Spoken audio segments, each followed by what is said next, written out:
Great. Well, all right, welcome everyone to our ORCID 101, the ORCID ID and record. So I'll quickly go over our agenda for today. We'll start by talking about ORCID. So we'll introduce you to the ORCID ID and the ORCID record.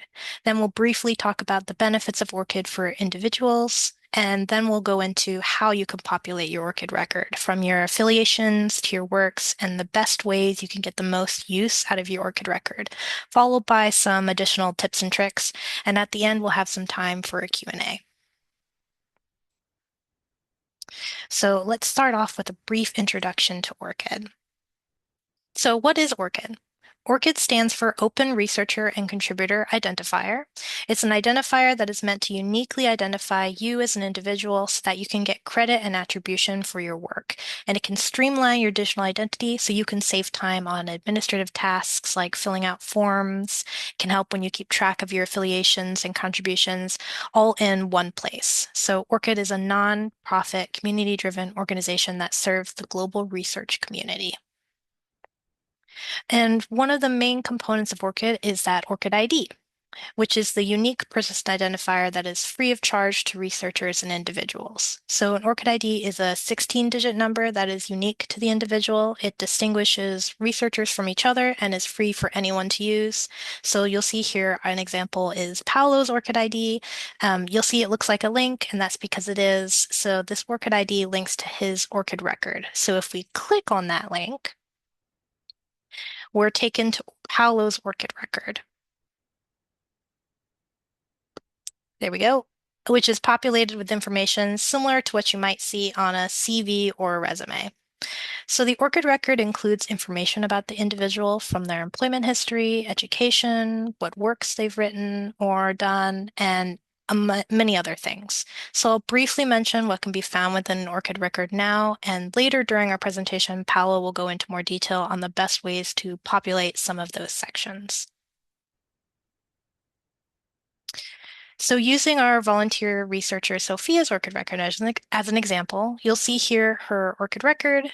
An ORCID record compiles information in a lot of different sections. There's a section for email addresses, for websites and social links, for your country, additional name formations or ways you might identify yourself, a biography, and a section for keywords describing your research areas.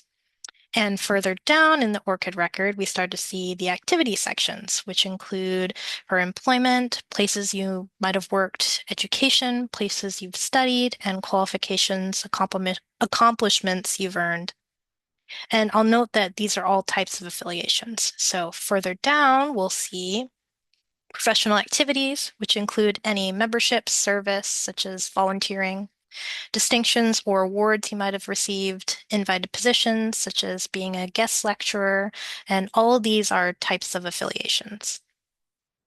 And if we keep going down, we start to see the other areas of the ORCID record, which include any funding or grant awards you've received, research equipment you've used, your works, which is publications you've written, posters, presentations, anything like that. And lastly, at the very end, your peer review activity. Now, scrolling back to the top of an ORCID record, found within the header where your name and ORCID ID is found, there's an option to show record summary. So if you click on this option, it brings us to a new page which summarizes all the information in your ORCID record, giving you kind of some statistics, such as how many works are in your record, highlights key details about you and your research. So it's a really nice, succinct way to showcase the contents of your ORCID record. So I've talked a lot about what ORCID is and the ORCID ID and what can be found in an ORCID record. Let's go into a few benefits of ORCID. So an ORCID ID can help distinguish you as a researcher or a contributor, making sure your contributions are correctly attributed to you and not someone else who might share the same name as you, for example.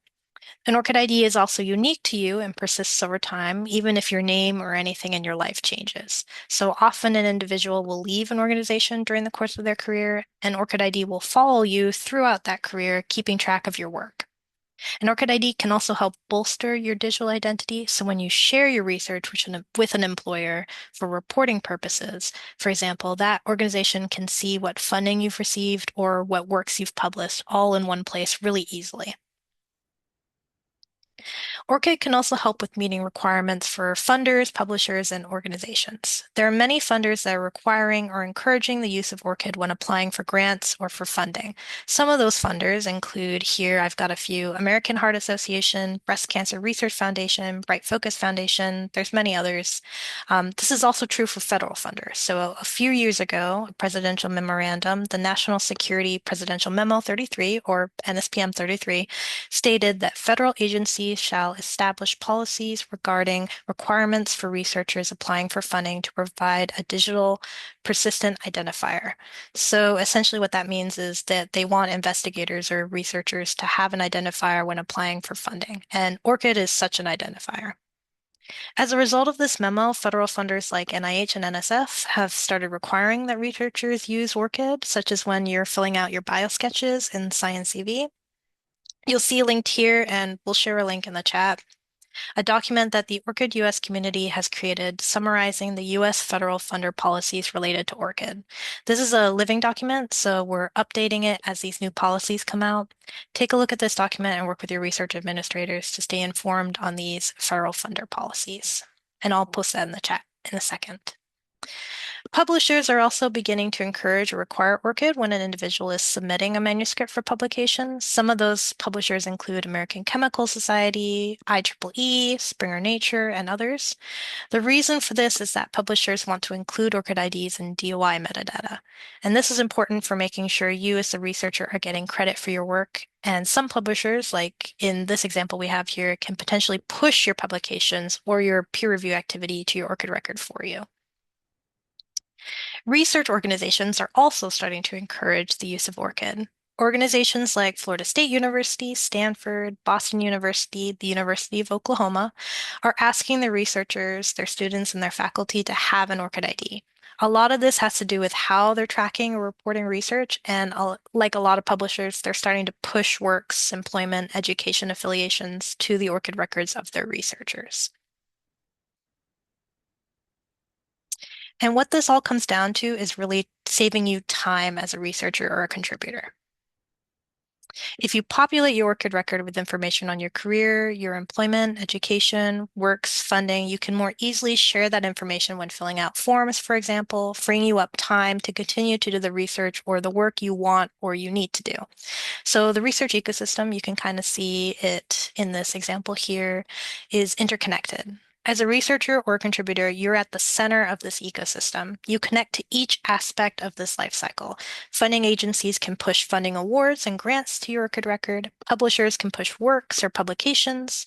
Universities can push education or employment. And it's all designed to support your research and your career and allow you to more easily navigate this process. So now the big question, how can I get an ORCID ID? This process is very quick and easy. It takes less than 60 seconds to register for your own ORCID ID, and we'll post that link in the chat for those who'd like to register. And so now that I've walked you through what the ORCID ID is, what an ORCID record, and some of the benefits of having ORCID is, let's learn how you can populate your ORCID record. And so I will hand things over to Paolo to go through that. Thank you, Kayla. Um, all right, so now we're going to go through a little bit on basically populating your ORCID record. And with this, let me just get situated. It seems to have. Okay, hold on a minute, because somehow my slides are not moving. Let me just get this taken care of briefly. But what we're going to do is basically going through about populating our ORCID record. And let me just quickly do this for now, so that way we can start over. Here we go. And if you haven't populated your ORCID record, this is really kind of a way for you to do that, and it will show you how to populate the different sections of your ORCID record. If you are on your ORCID record right now, feel free to kind of follow along if you want. If not, you can always just ask questions later or also do it at your own time. And again, we will share the slide deck again as well as the recording, so you should be able to refer back to what we're talking about today. All right, so Kayla kind of walk you through a little bit on the different sections of the ORCID record. So you have the bio for information, for example, employment, education, and qualifications. All of these informations you should be able to add information to or data. The other only two sections down it below this says peer review and research resources. Those are the only section that you're not going to be able to add data, but an organization that is connected with ORCID should be able to add information to your ORCID record. So if you have your ORCID record and you have all of this information here, however, you're missing, say, the peer review and you're missing research resources, don't freak out. It's just because that organization that you're working with have not pushed any of those information to your ORCID record. So there's nothing wrong with your ORCID record, for example. All right, so we're going to populate our ORCID record, and these are some of the areas that we're going to focus on today. The first one is really adding employment or other affiliations in your ORCID record. So Kayla kind of talk a little bit about the different affiliations that's available in your ORCID record. We will also walk a little bit about adding funding information to the ORCID record. We will also take a look at adding works, so that's your research outputs. So that's be like publications, blog posts, all of those things can be added to the ORCID record. And we will also take a look at how you can kind of make it easier for you in the long term. So basically making connections so that way um, the data can just automatically get added to your ORCID record. And that's our auto update section. All right, so let's start. Adding employment information. So this is more on this example, we're going to go through a little bit more of like a manual entry here. So it's really the first thing you're going to do is in your ORCID record, there's an add button that's kind of like a plus sign. You click on that and click add, and then you'll have a pop-up. And that pop-up basically have the different fields for your employment information. So you're going to start typing in your organization. An example here that I'm doing is Northwestern University. This is one of my organization that I worked at a few years ago. So when you start typing that in, the field itself or ORCID will start suggesting organizations for you. So Northwestern, so now we have an option for Northwestern University here. So I would go ahead and click on that. So click on Northwestern University. When you do that, that will automatically populate the city where Northwestern is at.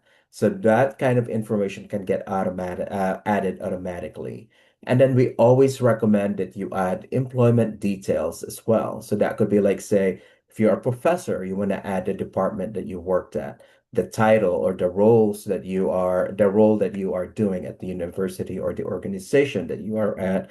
And then also include like a start date, for example. So that way you have that information available in your ORCID record. Once you add all of those information, you will then hit save. So essentially, you want to save changes to what you just added to this particular form.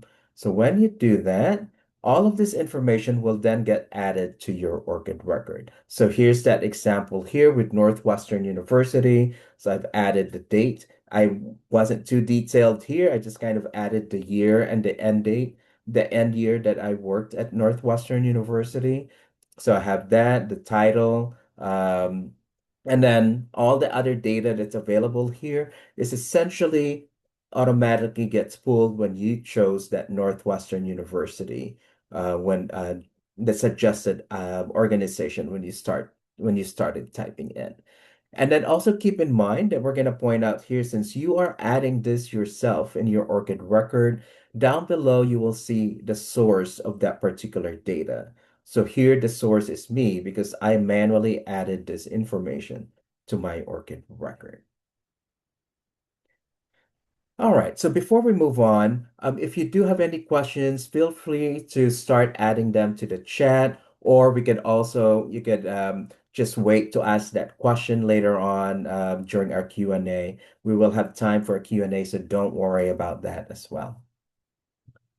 Okay, so now we've just added our employment. The other areas that you can add manually to ORCID, for example, especially in affiliations, is this: education, qualifications, invited positions, distinctions, memberships, service, and the newest one that actually I believe it was just a few months ago is editorial service. So if you're an editor of a journal, for example, you can add that information to your ORCID record. All right, so now we're going to focus our attention to the other sections of ORCID. The first one here is adding funding to your ORCID records. If you have funding here, you want to add that information to your ORCID. One of the things that we're going to focus on is really adding funding as on a search and link wizard. When you click on add, for example, you can add funding two ways. One is a search and link wizard, which we will go through, and the other is you can add it manually. So essentially, you're just entering the data that you wanted to add to the funding section. But let's focus our attention to the search and link wizard. So when you do this, click on add and then click on search and link wizard. So search and link wizards are essentially tools in ORCID so you can select and then you'll be able to claim funding, for example, from a database and then add that to your ORCID record. So here's an example of that. When you click on the search and link wizard, in the funding section of ORCID, there's actually only one section there, which is one option, which is the dimensions wizard. So dimensions wizard is a database where funding information, if it's available there, they're basically information that you can find and get data about the funding that you may have received. There are multiple funding agencies or um, funders that are available within Dimensions Wizard.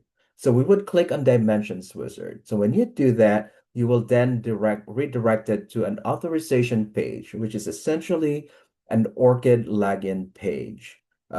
Here, it will tell you basically information about the permissions that Dimensions Wizard is asking. So Dimensions Wizard is asking that they want to make changes to your ORCID record and they also want to read data from your ORCID record. When you authorize an organization or a system, you will then basically give them those permissions that they're asking. So here, I would like to go ahead and add permission to Dimensions Wizard to make changes to my ORCID record. So that's essentially for them to be able to add the funding information to my ORCID record. So I would click on authorize and then it will then be brought to the Dimensions Wizard database platform. In here, you can search for your funding or the funding that you have received using your name, for example. So here, my name's here, or you could find a grant that based on the title. So maybe you work in a particular grant and you know there's a specific title for that grant. You can go ahead and search for that. So we're going to try a little bit and do some searching here. So I have not received any grants. So if I'm searching by my name, using my name, nothing is going to pop up here. So what we're going to do is we're going to pretend that I received a grant. An example here, when I do a grant by title, I'm just going to search like library, for example. So there's over 9,000 grants with the word library in it. So here I could pick, for example, the first one. So I guess when I was like, before 10 years old, I received a grant in 1987. So let's pretend that that happened. I could add that to my ORCID record. I would click on that, and then I would go all the way to the bottom of the page. There's going to be an icon or a button that says next. And then you would click on that next button, and then you will be presented to which is this frame 7. Essentially, you want to review what grant you want to add to your ORCID record. And then if that's the right grant, that's the correct information, you can then go ahead and submit it to ORCID. Essentially, you want to send it to your ORCID record. And then Dimensions Wizard will then tell you that it has been successfully uploaded to your ORCID record. And this is that example here that's been added to my ORCID record. providing the information of the grant, what information is available there, the grant number, for example, the organization that it's coming from. All of those are added here. This one, I added this myself. I actually just kind of put that as an only me, so that way it's only me that can see this grant because it's not a real grant for me. And I will, it's already, I'm going to delete this particular grant from my ORCID record because this is not mine. But this is essentially the process of adding grant using a search and link wizard. You will also notice below at the bottom the source of the data. Remember earlier when we added employment, the source of the data is just your name because you added it manually. On this one, the source of the data is your name and the search and link wizard, which is dimensions wizard. So that means you yourself added this information to your ORCID record via this particular search and link wizard, which is dimensions wizard in this case. All right, so that was already a lot of information. So I want to kind of take a breather here for everyone. Um, Our next section, we're going to kind of move a little bit towards the work types, essentially the outputs that you have as a researcher, as an individual, as a user of ORCID. In ORCID, there are multiple work types that are available there. Oftentimes, before years and years ago, we always think of ORCID as like maybe a lot of folks think of it as like something that mainly for like sciences, the STEM area. But ORCID is more than that. There's things that you can add, the citations that you can add there. For example, you could add images citation, right? You could also add musical composition, teaching material. So all of those things are the different work types that are available in ORCID, and those kind of information can be added in your ORCID record. So you are not limited to just say a journal article, for example, but you can add a blog post, a lecture, all of those things can be added to an ORCID record. All right, so we're going to go through a little bit of adding works to ORCID using essentially, again, a search and link wizard here. But when you actually click on that add button that you're seeing here, so you click there are different ways that you can add works in ORCID. So there's via a DOI. So if you know a DOI of your article, you can just add that there using that particular DOI. You can do a PubMed ID, BibTeX. BibTeX, actually, we're going to go a little bit later on. And you can also add it manually. It's okay to add, it's good to also add things manually, especially if there are no identifiers available like a DOI. So you can add those things manually here. But to make it easier for you, we recommend going through a search and link wizard. Again, similar kind of the concept that what we did with adding a funding information. But this time around, we're just going to focus on adding works to ORCID using a search and link wizard. So here, click the add button and then click on search and link wizard. So again, a search and link wizard, essentially, it's a built-in search and link tools in ORCID, and it will allow you to import publications from their systems to your ORCID record. So this should make it easier for you as a researcher, as an individual using ORCID to populate your ORCID record, especially when you've already have things that you've already published, for example. So you want to be able to grab those information, those citations, and add them to your ORCID record.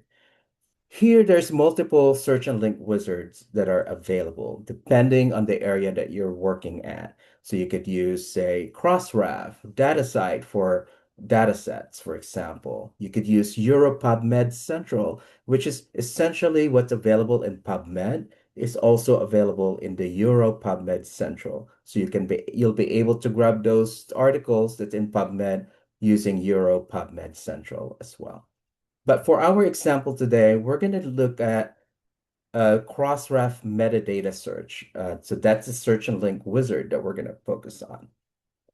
All right, so when you do this, click on Crossref metadata search. Again, since the ORCID itself is really focused on the researcher, So the researcher has the full control of their ORCID record. So that's why any system that's have an ORCID integration will always ask for permission from you as a researcher, as an individual, to make sure that you are giving the permission to make changes to your ORCID record, for example. So here, Crossref metadata search is asking that to make changes to your ORCID record and also read data from your ORCID record. So then you can authorize that. So you give them the authorization to be able to add information. So I'll go ahead and authorize access. And then they will be brought to the Crossref database.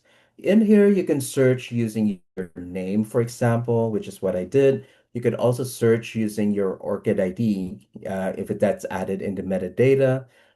Since it's added in the metadata, um, you could also search for the DOI or the title of the article, for example. So you can do that here. In this case, we're going to do searching for my name. So I'm going to add my name here, type that in, take a look at the results, see if any of those items are um, the research outputs or the publications that I have done. So there's one here that says books on demand. So that's one of my publications. And it will tell you whether this has been added to your ORCID record or not. And in this case, it says add to ORCID. That means it's not in my ORCID record yet. So I would like to go ahead and grab that. Essentially, what you're doing here is you are claiming previous publications that you have already published. So claiming, the years of publications that you've had. So you want to go ahead and claim that. So I'll go ahead and add it to ORCID. There'll be a pop-up that says add work to ORCID. Are you sure you want to do that? You would say yes. And once you do that, it will then get sent to your ORCID record. And then that particular entry will change to in your record. That means it has been sent and should be available to your ORCID record. Once that's all done, you can go back to your ORCID record, and now you'll be able to see that particular citation in your ORCID record here. And this is what it is, that books on demand. And again, take a note of that source data that says my name via the search and link wizard name. In this case, which is Crossref metadata search. All right, so that was kind of an easy way to do a search and link wizard, especially if you have already published before, you can go ahead and claim those things. Now, if you are, for example, a seasoned researcher, you have a lot of publications already. Some of the seasoned researchers have hundreds of articles or articles that are available and they want to add that to their ORCID record, the citations of those. And then going through, say, a search and link wizard might be cumbersome, or adding them manually is definitely too much. One thing you can do is actually have those information, those citations in a BibTeX file, and you can upload that to your ORCID record all at once. So, for example, if you have a Google Scholar profile, you can change your Google, you can download the citations of those Google Scholar articles that's available there to a BibTeX file and then upload that to ORCID. Or you could also do the same thing from your citation manager, for example, or your citation management system like Zotero. You'll be able to grab a file, change it to a BibTeX file, and then upload it to ORCID. So in here, this is really designed for like adding multiple citations at once to your ORCID record. So you would go ahead and click on add, and then choose add BibTeX file here. And it's fairly simple. All you have to do is upload the file. So you'll just follow the prompt here essentially. So once you do that, there will be a choose BibTeX file to import. When you click on that, a window will pop up with basically for you to choose the file that you want to upload. And that's essentially what that is. So it's a one way for you to add multiple citations at once to your ORCID record. All right, so we went through that already. So we kind of went through adding works using a search and link wizard and BibTeX. Now, one thing that you could also do in adding works to your ORCID record is through an auto update, which is essentially adding it to your ORCID record automatically. One of the organizations that do this is Crossref. So there's actually, you probably noticed it in some of your ORCID record that there's Crossref and there's Crossref metadata search. If you're just saying cross-ref, that means that that's an automatic kind of process or workflow that's been added to your ORCID record. This essentially starts, for the most part, um, before the article has been published. So oftentimes when you are submitting your manuscript for publication, your publisher will ask for your ORCID ID. Oftentimes, they will ask for you to make your ID, you connect your ORCID ID with their system. This is really a way for them to be able to potentially add your ORCID record in the metadata of the article. So that way it will go through the process and it will then get added to your ORCID record automatically. So in this case, you would basically make the connection or provide your ORCID ID with the publisher. Your ORCID ID will then get added to the DOI metadata, and then Crossref, once your publisher is done, Crossref will ask you to add the citation to your ORCID record via your ORCID inbox, your email inbox. So essentially this, when the publications happen, when the publishers say, okay, this is ready to go, they will go through Crossref. And then Crossref will then email you letting you know that there's a new article that's coming out, and we would like to add this to your ORCID record. So in this case, you would then go ahead and give Crossref the permission to update your ORCID record. So this is going through that authorization process again. Now, authorization process really only happens once. Once you have given the permission, that should be it. That's the only time that that should be asked. They don't need to ask multiple times. So just one permission should be able to do it.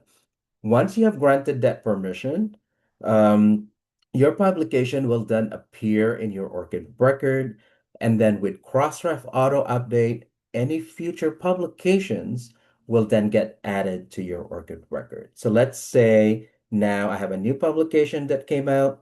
Crossref asked me to, oh, I want to add this to your ORCID record. I gave them permission, and then it's added to my ORCID record. And then a year from now, a new publication came out.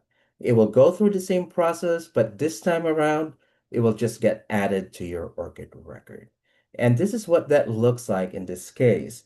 In your ORCID email inbox, that's usually at the top right section of your ORCID under your name, the notifications, you will get an email letting you know that so and so would like to add this information to your ORCID record. So there's a button that says grant permission. You would click on that, and then you would give them that permission to make changes. Once you make that change, once you give that permission, the data, the citation will then appear in your ORCID record. And that example in that visualizing institutional activity here. So that's been added to my ORCID using Crossref process or workflow. And then now, any future publications will then get added to my ORCID record automatically. And you will also get an email on that as well, letting you know that an updated publication has been added to your ORCID record. And that's the other example email here.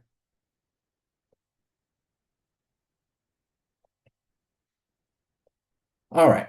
So that's kind of an auto update. There are other systems that can also do auto updates. So if you've connected yourself with DataSite Commons, for example, that for data sets that can do an auto update. Web of Science can also do an auto update. So Web of Science can actually also push peer review activity, for example.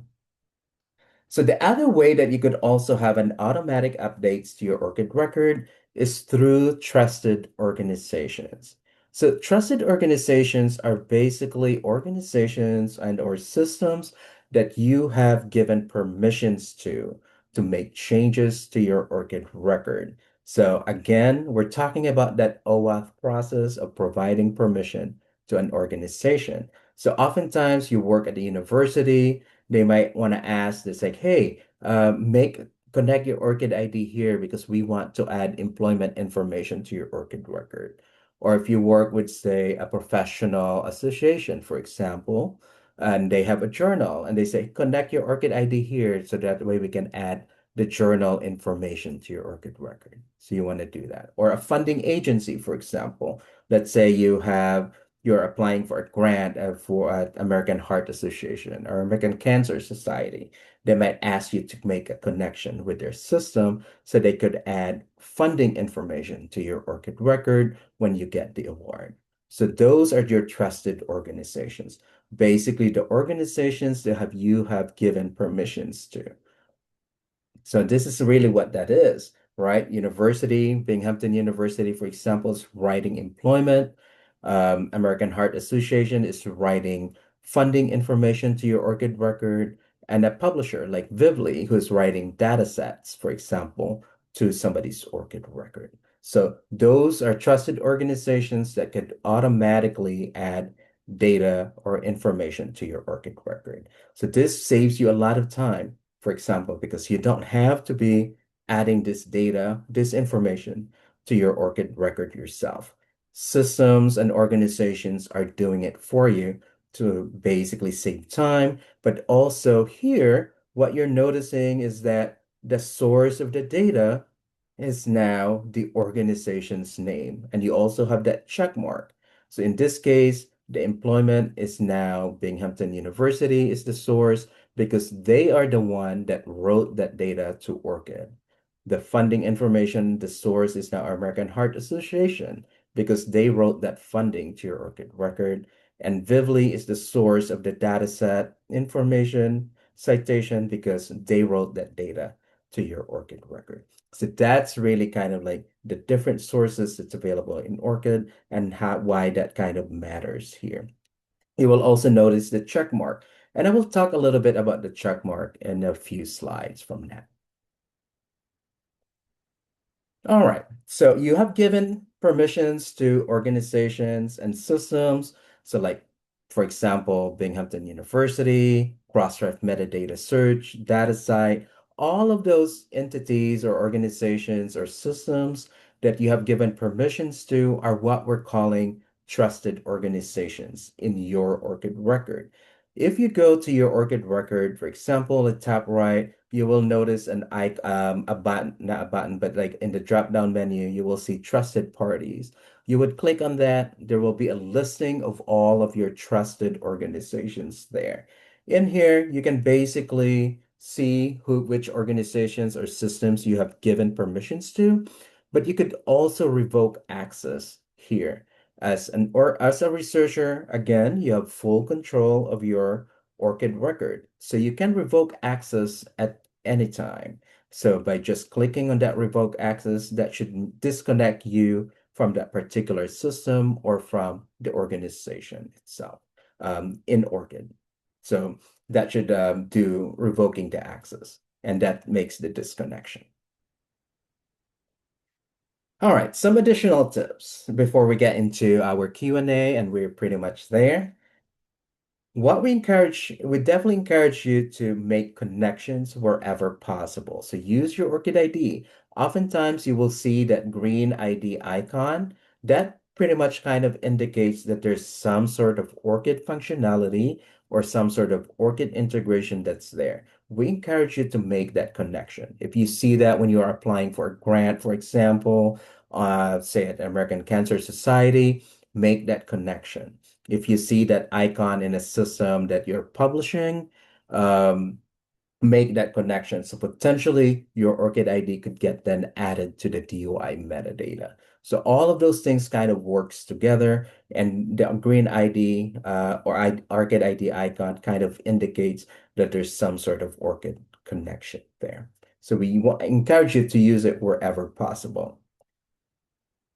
I mentioned a little bit earlier about also that those green check marks, right? Where the data, the source of the data is from, like American Heart Association, Binghamton University, Vivly, all of those things are the source of the data here. What that means is it indicates a trust marker because the organizations are the one pushing the data to your ORCID record. So that indicates some sort of trust, additional trust in a way that this data is accurate, it's validated, and that we trust this is a marker for trust in this case. So the more green marks that you have in your ORCID record, the better. So that's one thing to kind of also think about. But to make those kind of connections, so they're able to write those data to your ORCID record. Again, now that we're kind of almost to the tail end, I want to bring up that again, that you as a researcher, as an individual user of ORCID, you have full control of your ORCID record. You can change the visibility setting of your ORCID record at any time. So you can make it publicly available. So you can make your ORCID record completely available publicly. Anyone could take a look at that where your education, employment, all of those things. You could also change your ORCID record settings, the visibility settings to only me, which is private. Basically, it's just you yourself can see those kind of information in your ORCID record.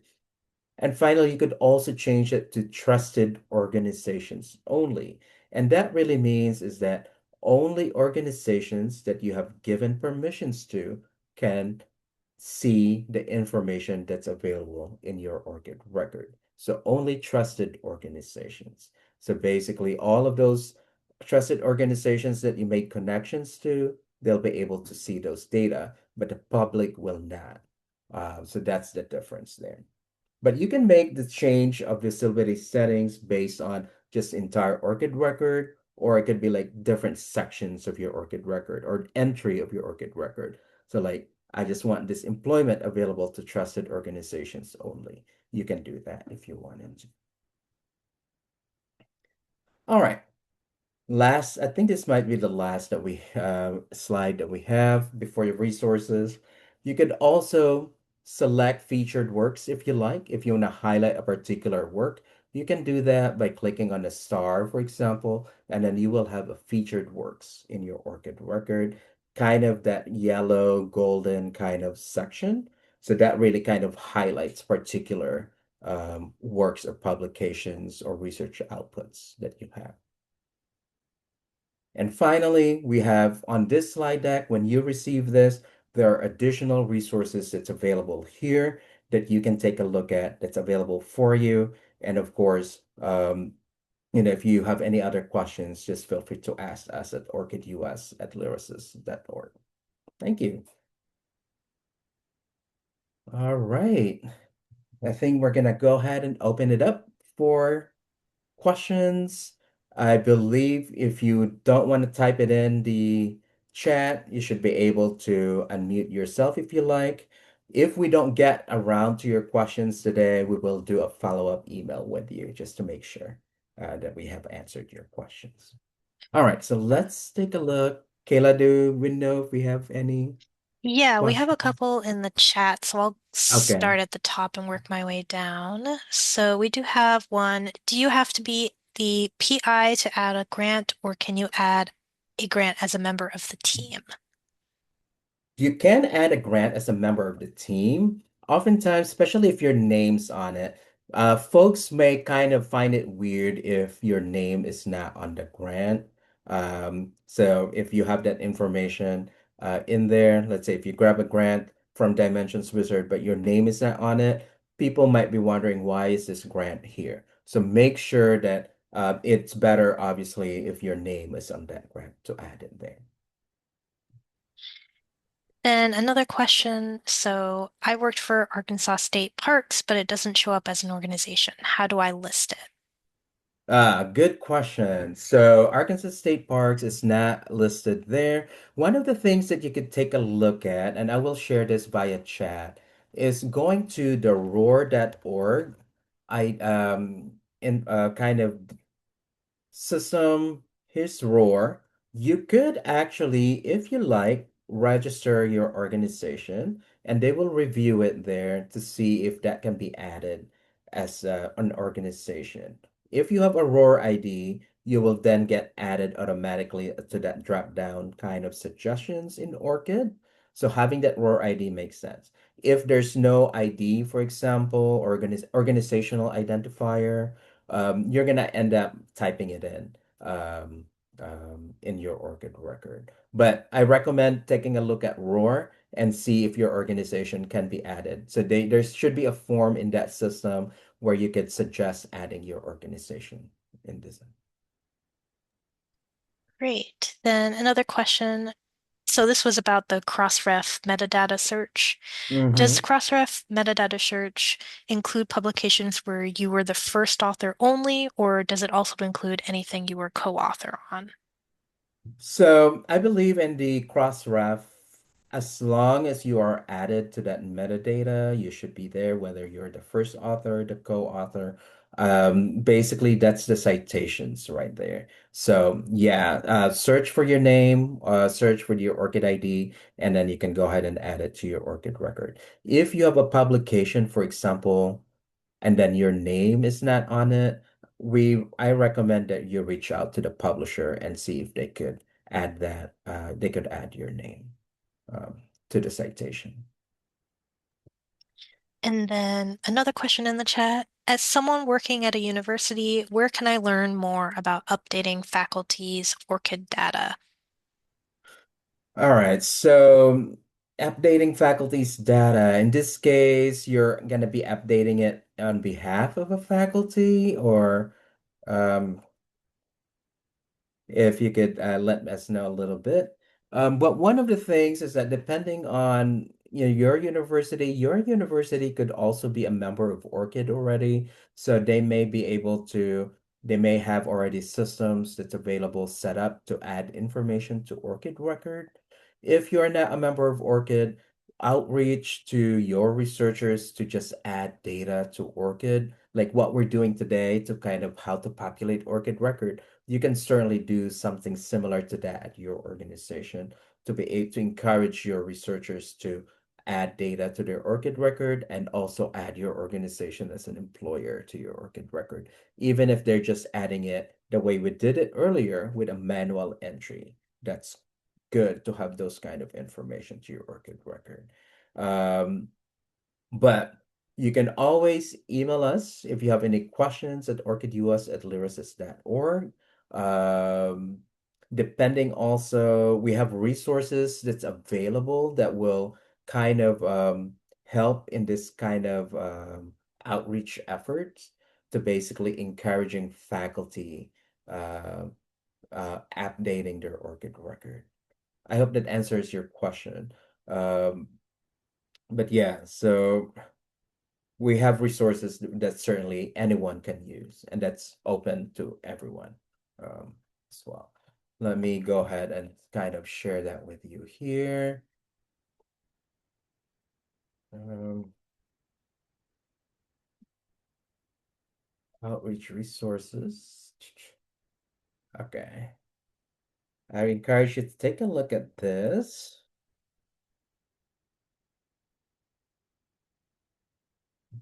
So we have different resources available here that you can use, that you can adapt to your organization, depending on how you want to do that. Basically, to kind of encourage your faculty to update their ORCID record. Now, if you're a member of ORCID already, highly recommend to kind of talk to anyone, to people that are in charge of ORCID at your organizations to see if there's a way that data could be updated to the faculty's ORCID record. So All right. those were all the questions in the chat. Thank you, Um, Kayla. All right. Do we have any other questions? What are the ways to validate work? Great question. So to validate work, ORCID really does not curate data. So ORCID really is basically sort of like a way for different organizations and different systems to add data to and to grab data from. So ORCID does not validate data.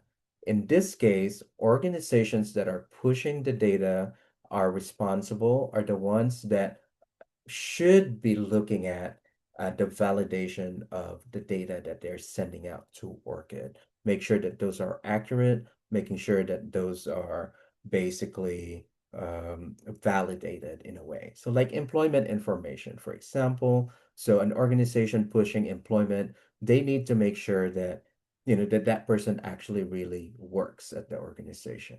Or let's say a publisher pushing peer review activity or publications, making sure that these authors are the author of these publications.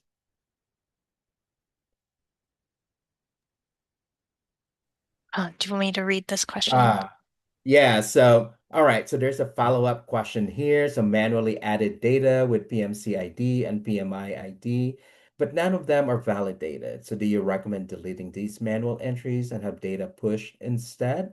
Now, what I'm trying to say is that, it doesn't mean that a manual entry is not a good data. So in this case, for example, you're adding those data, you know it's accurate, you know it's right, having those information there, it's good. It's also up to the people, for example, that are grabbing data from your ORCID record to make sure that those things are accurate. You can kind of think of it as like, when we are applying for jobs, for example, we're submitting our resumes, we're submitting our CV. It's kind of that similar concept on which the organization that are reviewing your data are responsible in making sure that the data are accurate and making sure that those data are who you think they should, who, basically that they are you. So in this case, always, I think having the data in ORCID is always good. So this doesn't mean that your manual entry should be deleted. It doesn't mean that those are not validated in a way where um, it's not good. It's just that it just maybe does not have that check mark, green check mark, but in the end, it's still your data and it's still good. I can read this question. If a PI Ah, already has all their education and appointments information in NIH, Science CV, BioSketch, and their ORCID is linked, do they need to re-enter this info in ORCID as well?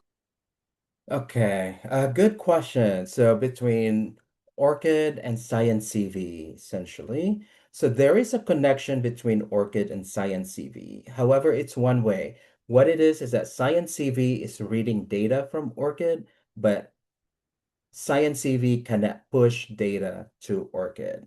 So if the data that you have is not available in ORCID, but it's available in Science CV, we encourage you to, I mean, it's probably makes sense to add them to your ORCID record. Oftentimes, it's also a good idea to start with ORCID to add the data in ORCID because you'll be able to grab those data directly to Science CV. So when you're populating your ORCID, your Science CV by your sketches, you'll be able to just grab data from ORCID to populate the bio sketches.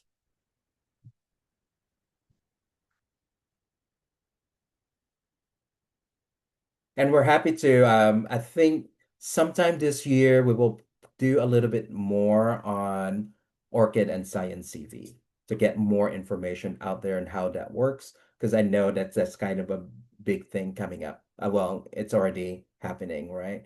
That's a big deal that we need to kind of work with for this year, with especially with federal grants. So we'll create more resources and do more work on this area. All right. Any other questions?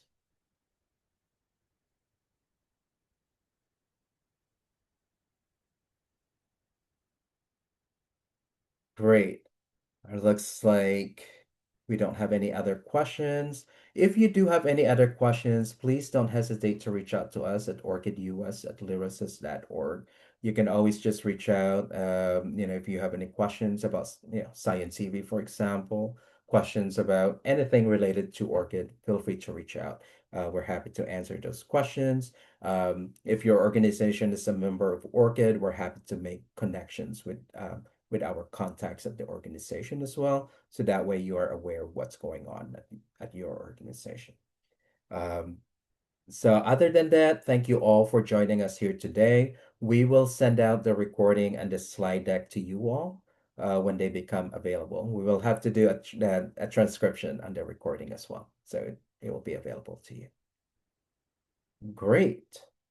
Again, thank you all. Have a wonderful afternoon, and we will see you soon.